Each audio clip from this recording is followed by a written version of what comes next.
Вести на Канал 8, добар ден. Сопругата на председателот Иванов, Маја Иванова, во посета на Кучани и фабриката за преработка на ориз, жито Ориз Ко. Пред учениците од основните училишта го презентираше проектот Здрава храна за детство без мана. Првата дама на Република Македонија, Маја Иванова, која е носител на проектот Здрава храна за детство без мана, на средба со учениците од Кочанските основни училишта. Настанот беше организиран со посета на фабриката за преработка на ориз, жито Ориз Ко. На децата им беше презентирано колкаво е значењето на оваа житарица и како се произведува до финален производ. После Скопје, Битола, Прилеп, Пробишти, еве денес сме во градот на Оризот и некако се вклучивме во рамките на одбележувањето на таа голема манифестација Денови на Оризот во Кучани.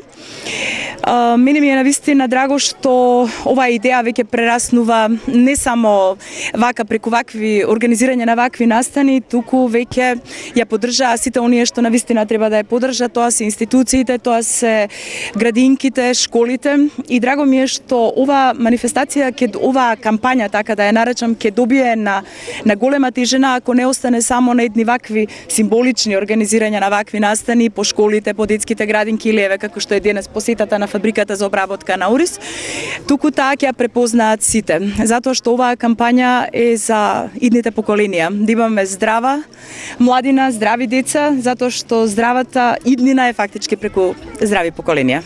Во посетата на фабриката на штанд беа презентирани рецепти за здрава храна. Се пееја песни за промоција на здравата храна. Имаше подготвено традиционални јадења од ориз, лапа и сутлијаш. Колку вие на пазарите го барате кочанскиот ориз?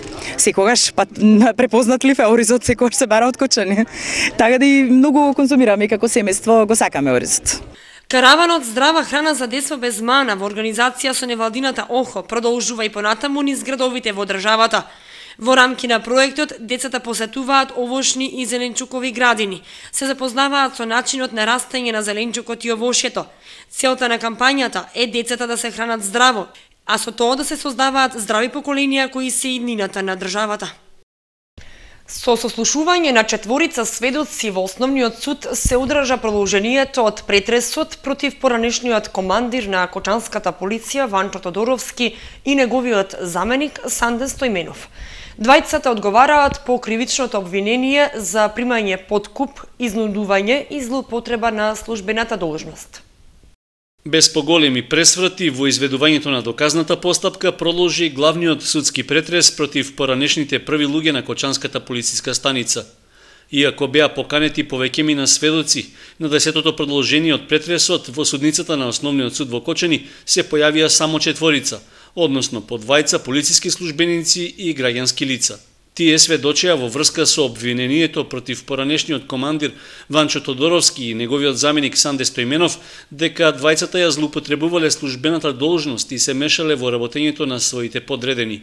И двајцата сведоци полициски службеници рекоа дека по налог на Тодоровски, што им бил соопштен на работните состаноци, тие биле задолжени пријавите од граѓаните да ги внесуваат во пријава за поплака, без разлика за каков настан се работи, а дури подоцна во разработката на случаите, доколку се откријат елементи за прекршочно или кривично дело, да се изготвува соодветна пријава.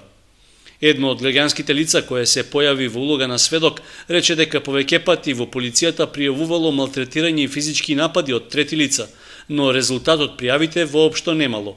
Во една прилика бил соочен со напаѓачите во канцеларијата на Тодоровски, но тој му рекол да не ги провоцира лицата, а потоа да ги пријавува во полициската станица, затоа што тие биле поголеми од него и можеле да го натепаат, пошто му се насмеал. Иако требаше да бидат сослушани уште тројца сведоци, тие не се појавија во судницата, па главниот судија Јаки Милиев го одложи претресот на неодредено време. Причина за тоа е што ќе се чека на извештајот од Бирото за судско вештачење во врска со второто обвинение против Ванчо Тодоровски, во кое тој се товари дека незаконски одобрувал исплата на надоместоци за прекувремено и сменско работење на одделни полициски службеници. Со оглед дека некои од сведоците по ова обвинение се дел и од обвинението за примање подкуп, изнудување и злоупотреба на службената должност, тие ќе бидат сослушани на заеднички судски претрес. По Кочани, партиски преструктурирања во редовите на опозицијата се случија и во Виница. Општинската организација на СДСМ доби нов претседател. Ивица Димитров е новиот претседател на општинската организација на СДСМ во Виница. По професија е технолог, роден 1983 година. Димитров беше претседател на локалниот клуб, потоа координатор на младите на СДСМ за третата изборна единица, а последните 4 години член на извршниот одбор на општинската организација во Виница. Цел на новиот претседател во следниот период ќе била излегување од цивилото во општината под раководство на ВМРО-ДПМН, каде како што вели, видливо е дека изминатите повеќе од 4 години, откако на власт е владеачката партија, немало реализирано ниту еден значаен проект, освен задолжувањето на локалниот буџет и партиските вработувања на несоодветни кадри. Новото раководство и доаѓањето на млада и надежна структура на СДСМ, додава Димитров, ќе излезе пред граѓаните и ќе понуди остварлива алтернатива со која ќе победи на следните избори. Главна заложба на новиот претседател ќе била граѓаните на Виница да работат во општината, за да не се дозволи нивно масовно иселување како во периодот од кога ВМРО-ДПМН е била на власт.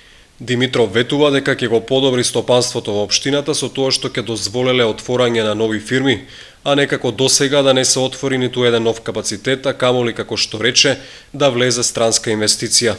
Димитров доаѓа на местото на Александар Трајков, која предводеше опозицијската општинска организација во Виница изминатите 4 години, а на изборите во 2011 беше кандидат за пратеник.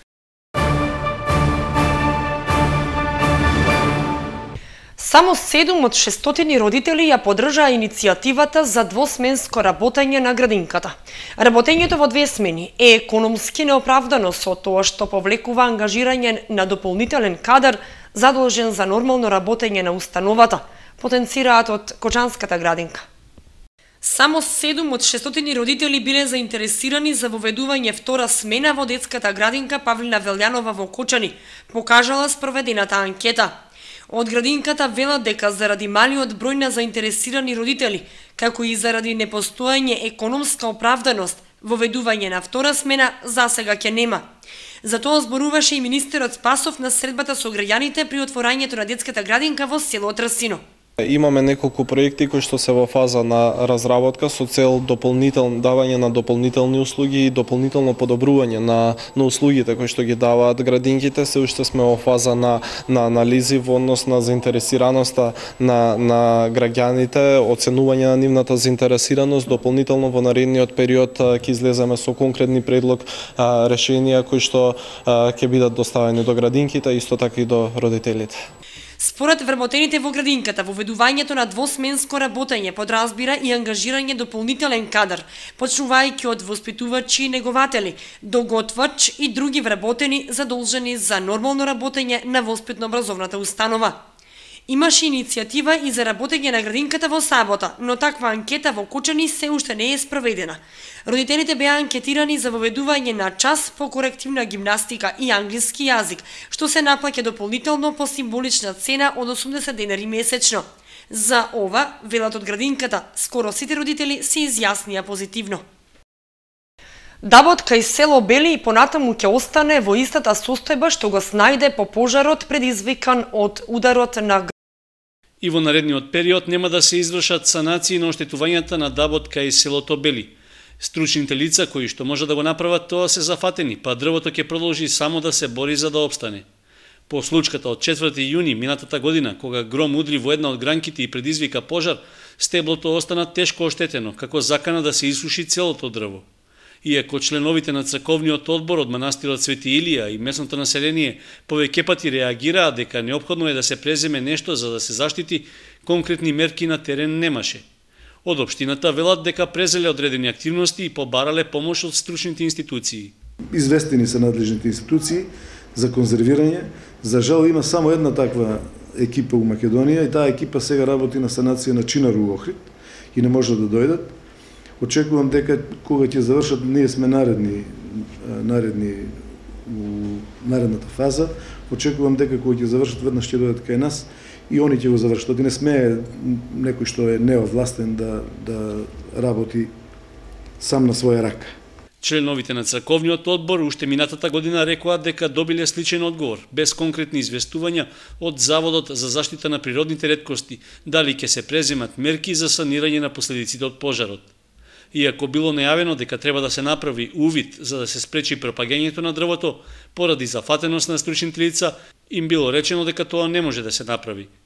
Мештаните сметаат дека не треба премногу да се чека за да се изврши некаква интервенција. Како што нагласија, состојбата е посебно сериозна пред зимската сезона, кога под тежината на снежните навеви може да се случи дрвото да падне. Поранешната турска бања во Виница чека реконструкција на почетокот од следната година. Станува збор за еден од проектите на источнопланскиот регион, преку кој таа треба да се преадаптира во мултикултурен центар. Веничкиот градоначалник Емил Дончев се надева дека мултикултурниот центар, еден од проектите на источнопланскиот регион, ќе почне да се гради на почетокот од идната година. Средствата за веќе комплетираната проектна документација беа одобрени од страна на Бирото за рамномерен регионален развој. Станува збор за проект вреден 50.000 евра. Ќе има две канцеларии и помошни простори и една етнособа за ноќевање на гости на општина Виница. Мултикултурниот центар ќе се гради на местото на поранешната турска бања. Станува збор за руиниран и запуштен објект кој во меѓувреме се користи како јавен тоалет.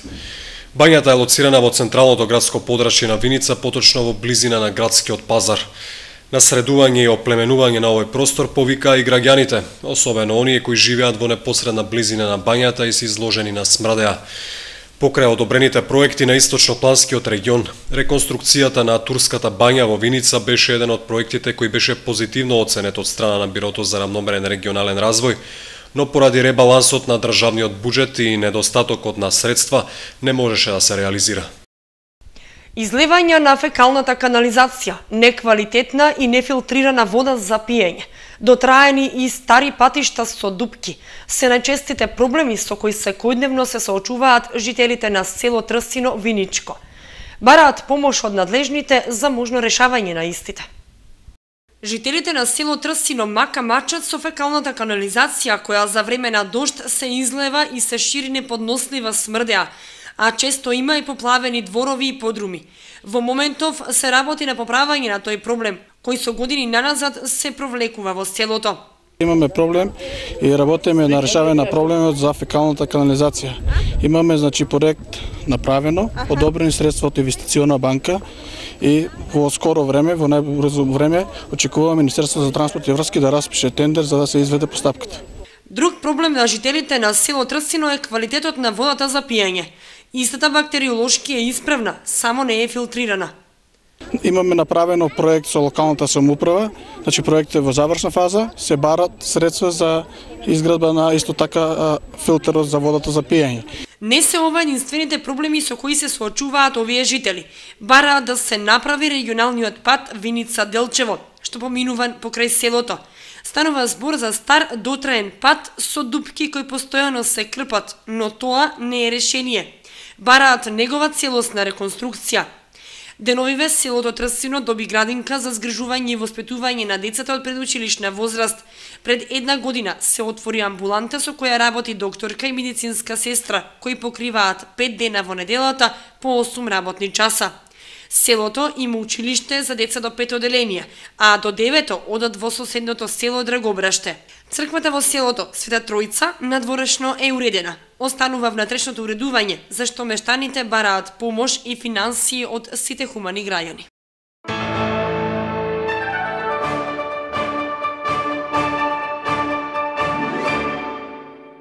Во рамки на деновите на Кочанскиот Орис, в среда концерт на класична музика ќе одржи квартетот Аулус од Скопје. Тоа е прв настап на овој музички состав во Кочани, а пред домашната публика ќе се представи со дела од познати автори на класичната музика. Квартетот Аулос постои 6 години и досега главно настапувал во Скопје. Сепак по покани од други градови веќе имале гостување и надвор од главниот град. Своји концерти имаат одржано во рамки на манифестацијата Град на културата, но во Кочани ќе гостуваат за прв пат. Членовите на квартетот се ексклузивци на музичка младина на Македонија и кога таа имала соработка со соседните земји, тие се првите кои настапуваат таму.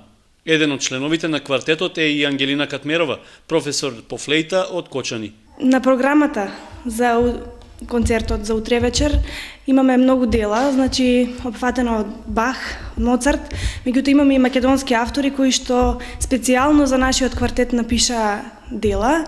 Еден од нив е Кокан Димушевски, член на групата Лепи Сол, добро познат на јавноста. Публиката што ќе дојде на концертот ќе слушне дека нешто многу убаво е тоа направено за 4 флејти. Исто така свириме дела преработки на Дамир и Мери, тоа се македонски народни песни. И е нешто направено во модерен стил, преработка. Ритамот македонски постои, но меѓутоа има некои примеси на нешто модерно. Освен Катмерова, во квартетот Аулос членуваат уште 3 флейтистки: Марија Јакимовска, Александра Тевдовски и Билјана Камчева, сите од класата на реномираниот професор по флейта Страшо Темков. Аулос има освоено први награди на меѓународниот надпревар по камерна музика во Скопје во 2008 и на меѓународниот надпревар по камерна музика во Валјево во Србија 2009 година. Концертот на квартетот е в среда со почеток во 20 часот во амфитеатрот на Правниот факултет во спомен домот Асном. Ева на Македонија ги известува граѓаните дека ќе има прекин во снабдувањето со електрична енергија во Кочанско. Без струја в среда 25 септември ќе останат корисниците на улицата Сремска, дел од улицата Роза Петрова, како и на викенд на селбата Пониква. Прекинот ќе трае до 14, односно до 13 часот на Пониква, а како што информираат од Евана, тоа е заради реализација на инвестиционите зафати за подобрување на квалитетот во снабдувањето со електрична енергија на корисниците во тие реони.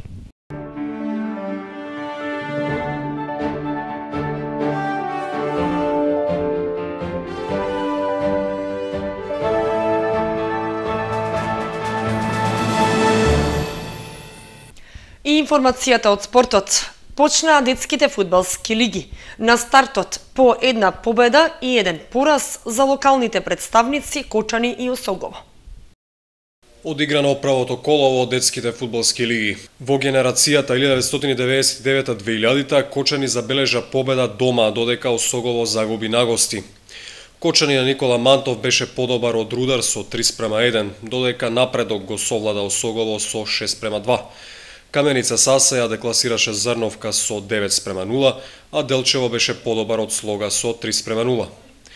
Во генерација 2001-2002 обратна ситуација. Кочани загуби од Рудар со 3:4, додека Осогово го совлада напредок на гости со 2:4. Каменица Саса беше поразена од Зрновка со 2:5, а Делчево со висок резултат од 7:0 ја совлада Слога.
Вестите на Канал 8 завршија. Ви благодариме што бевте со нас. Пријатно!